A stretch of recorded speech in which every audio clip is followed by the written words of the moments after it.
എല്ലാവർക്കും JP Astro ലൈഫിലേക്ക് സ്വാഗതം.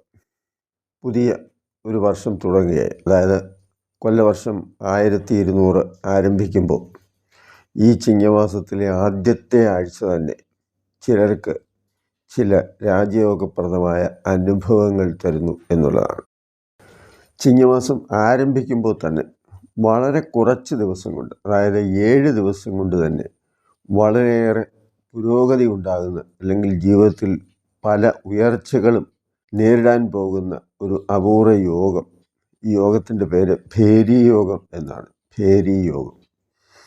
അനേകം യോഗങ്ങളെക്കുറിച്ച് ജ്യോതിഷത്തിൽ പ്രതിപാദിക്കുന്നുണ്ട്.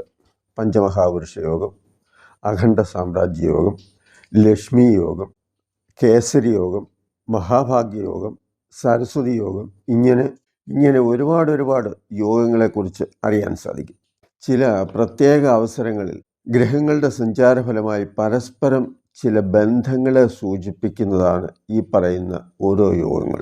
അതുപോലെ കൊല്ലവർഷം 1200 തുടങ്ങുന്ന ചിങ്ങമാസം 1-ാം തീയതി മുതൽ 7-ാം തീയതി വരെ, അതായത് ആഗസ്റ്റ് 17 മുതൽ 23 വരെ വളരെ കുറച്ച് ദിവസം നിലനിൽക്കുന്ന ഒരു യോഗമാണ് ഭേരീയോഗം.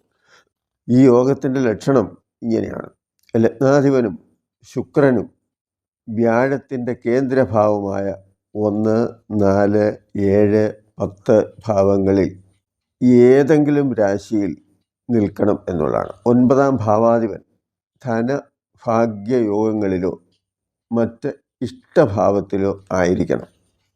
ഈ യോഗത്തിൻ്റെ ഫലം ദീർഘായുസ്, അതുപോലെ ഭൂസ്വത്ത്, ധനലാഭം, കീർത്തി, ഭാര്യാപുത്രാദികളോട് സന്തോഷമായിരിക്കുക, കാര്യപ്രാപ്തി, സന്താനലാഭം തുടങ്ങി പല നല്ല ഫലങ്ങളും തരുന്ന യോഗമാണ്. ആഴ്ചഫലത്തിൽ ചെറിയ സൂചന മാത്രമേ പറഞ്ഞിട്ടുള്ളൂ. കാരണം 27 നക്ഷത്രങ്ങളുടെയും ഫലം പറയുന്ന കൂട്ടത്തിൽ ഇതുകൂടി വിശദീകരിക്കുമ്പോൾ സമയം ഒരുപാട് ആകും എന്നതുകൊണ്ടാണ് അതിനെക്കുറിച്ച് കൂടുതൽ പറയാതിരുന്നത്. ഭൂമി സംബന്ധമായ കാര്യത്തിൽ ആണ് ഒരു വിധത്തിൽ ഗുണമുണ്ടാവുക. ഈ യോഗത്തിൽ പ്രധാനം സാമ്പത്തികമായി മെച്ചമുണ്ടാക്കുന്ന തരത്തിൽ എന്തെങ്കിലും കാര്യങ്ങൾ ഉണ്ടാകും എന്നതാണ്. ഏറ്റവും കൂടുതൽ പ്രതീക്ഷിക്കുന്നത് എന്താണോ അതനുസരിച്ച് ഫലമുണ്ടാകും. ഭൂമി ലഭിക്കുന്നത് മൂലമോ ഭൂമി വിൽക്കുന്നത് മൂലമോ ഒരു വലിയ ഗുണം ലഭിക്കുമെങ്കിൽ, അഥവാ ലാഭം ലഭിക്കുമെങ്കിൽ അത് നല്ലതായിരിക്കുമല്ലോ.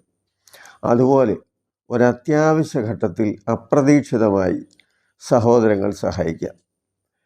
ഏതെങ്കിലും തർക്കത്തിൽ കിടന്ന വസ്തുക്കളെ സംബന്ധിക്കുന്ന കാര്യത്തിൽ അനുകൂലമായ തീരുമാനമുണ്ടാകാം.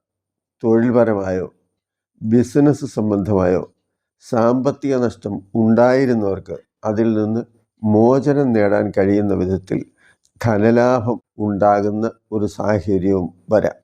ശുക്രൻ കലാപരമായ കഴിവിനെയും കലാമൂല്യമുള്ള വസ്തുക്കളെയും കലാകാരന്മാരെയും സൂചിപ്പിക്കുന്ന ഒരു ഗ്രഹം കൂടിയാണ്. അതുപോലെ സ്ത്രീ പ്രധാനമായ കാര്യങ്ങൾ, സ്ത്രീകളുടെ സംരംഭങ്ങൾ, കൂട്ടായ്മ വഴി നടത്തുന്ന കാര്യങ്ങൾ എന്നിവയിൽ ഒരു നല്ല മാറ്റവും ഉയർച്ചയും സാമ്പത്തിക ലാഭവും പ്രതീക്ഷിക്കാവുന്നതാണ്. സന്താനങ്ങൾക്ക് വേണ്ടി അവരുടെ വിദ്യാഭ്യാസത്തിനും തൊഴിലിനും വേണ്ടി പരിശ്രമിക്കുന്ന, അതുപോലുള്ള പല കാര്യങ്ങളും തുടങ്ങിയിട്ടും ഒന്നും പൂർത്തീകരിക്കാനോ മെച്ചപ്പെടാനോ സാധിക്കാത്ത അവസ്ഥയിൽ അതിനൊരു പരിഹാരം ഉണ്ടാകാൻ സാധ്യതയുണ്ടാകും. അതുപോലെ കുട്ടികൾ ഉണ്ടാകുന്ന കാര്യത്തിൽ വിഷമം അനുഭവിച്ചുകൊണ്ടിരുന്നവർക്കും അവർക്ക് സന്തോഷിക്കാനും അതുപോലെ തന്നെ പുത്രലാഭം ഉണ്ടാകാനുമുള്ള അവസരവും സംജാതമാകുന്നതാണ്. ഭേരീയോഗത്തിൽ പ്രധാനമായും ധനലാഭവും കീർത്തിയും കാര്യപ്രാപ്തിയുമാണ് ഫലം തരുന്നത്. ജീവിതത്തിൽ എന്തെങ്കിലും വിധത്തിൽ ഉയർച്ച ഉണ്ടാകുന്ന ഒരു യോഗമാണ് ഭേരീയോഗം. എന്തെങ്കിലും എന്ന് പറഞ്ഞാൽ ഏത് വിധത്തിലെങ്കിലും ഓരോരുത്തരുടെ ജീവിതത്തെ സംബന്ധിച്ച് ഏതെങ്കിലും വിധത്തിൽ ഉയർച്ച ഉണ്ടാകുന്ന വളരെ കുറച്ച് ദിവസത്തെയാണ് സൂചിപ്പിക്കുന്നത്.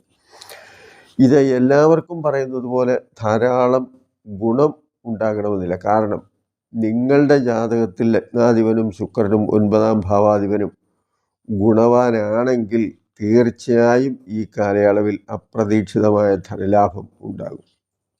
ശുക്രൻ ജീവിത സൗകര്യങ്ങളും ഭൗതിക സുഖങ്ങളെയും നല്ല കുടുംബജീവിതവും സൂചിപ്പിക്കുന്ന ഗ്രഹമാണ്.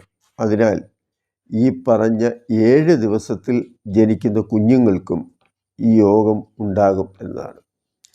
ഇപ്പോൾ മേടൻ രാശിക്കൂറുകാരെ സംബന്ധിച്ച് പറയുമ്പോൾ, അതായത് അശ്വതി, ഭരണി, കാർത്തിക 1-ാം പാദത്തിൽ ജനിച്ചവർക്ക് ലഗ്നാധിപനായ ചൊവ്വായും ചിങ്ങൻ രാശിയിൽ നിൽക്കുന്ന ശുക്രനും ഇടവത്തിൽ നിൽക്കുന്ന വ്യാഴത്തിൻ്റെ കേന്ദ്രഭാവത്തിലാണ് വരുന്നത്. ലഗ്നാധിപനും 9-ാം ഭാവാധിപനായ വ്യാഴവും മേടൻ രാശിക്കാർക്ക് 2-ാം ഭാവമായ ഇടവത്തിലാണ് നിൽക്കുന്നത്. അതുകൊണ്ട് തന്നെ മേടൻ രാശിക്കൂറുകാരെ സംബന്ധിച്ചിടത്തോളം ഈ പറഞ്ഞ ഭേരി യോഗത്തിൽ ഏറ്റവും കൂടുതലായി സാമ്പത്തിക ലാഭം ഉണ്ടാകുന്ന ഒരു കാര്യമായിട്ടാണ് വരുന്നത്. 5-ാം ഭാവത്തിൽ സ്വക്ഷേത്രത്തിൽ നിൽക്കുന്ന സൂര്യനും ഗുണവാനാണ്. സ്ഥിരമായി ലോട്ടറിയോ അതുപോലുള്ള ഊഹക്കച്ചവടങ്ങളോ നടത്തുന്നവർക്കും ഗുണമുണ്ടാകാനുള്ള സാധ്യതയുള്ള ഒരാഴ്ചയാണ് ഈ ചിങ്ങമാസം 1 മുതൽ 7-ാം തീയതി വരെയുള്ള ഭേരി യോഗം. ആ ഒരു യോഗം അനുഭവപ്പെടുന്നു. അശ്വതി, ഭരണി, കാർത്തിക ഈ നക്ഷത്രക്കാരെ സംബന്ധിച്ചിടത്തോളം 11-ലെ ശനിയും ഇവർക്ക് വളരെ നല്ല ഗുണം ചെയ്യുന്ന ഒരു കാര്യമാണ്. ശുക്രൻ 7-ാം ഭാവാധിപനായതുകൊണ്ട് ഒരുപക്ഷെ മെച്ചപ്പെട്ട ഒരു വിവാഹബന്ധമാകാനും സാധ്യതയുണ്ട്. ഏത് വിധത്തിലായാലും അവർക്ക് വളരെയേറെ മേന്മ ഉണ്ടാകുന്ന ഒരു യോഗമാണ് ഈ 1200 പുതുവർഷം ആരംഭിക്കുന്ന ചിങ്ങമാസം 1-ാം തീയതി മുതൽ 7-ാം തീയതി വരെയുള്ള 7 ദിവസക്കാലം അനുഭവത്തിൽ വരുന്നത് എന്നുള്ളതാണ്. അത് ഒന്നുകിൽ തൊഴിൽപരമായിട്ടായിരിക്കാം, അല്ലെങ്കിൽ സാമ്പത്തികമായിട്ടായിരിക്കാം, അല്ലെങ്കിൽ ഭൂമി സംബന്ധമായ ഏതെങ്കിലും ഒരു പ്രത്യേക ലാഭമായിരിക്കാം. ഒരുപക്ഷെ കുടുംബത്തിൽ നിന്നുള്ള ഷെയർ കിട്ടാൻ താമസിച്ചതായിരിക്കാം, അല്ലെങ്കിൽ ഭൂമി സംബന്ധമായ ഏതെങ്കിലും കേസോ പ്രശ്നങ്ങളോ നിലനിന്നതിന് ശാശ്വതമായ ഒരു പരിഹാരം ഉണ്ടാകുന്ന തരത്തിലേക്ക് എത്തുകയും അതിൻ്റെ ലാഭമായിരിക്കാം. അതല്ലെങ്കിൽ സഹോദരങ്ങളിൽ നിന്ന് അപ്രതീക്ഷിതമായ ഏതെങ്കിലും ലാഭമായിരിക്കാം.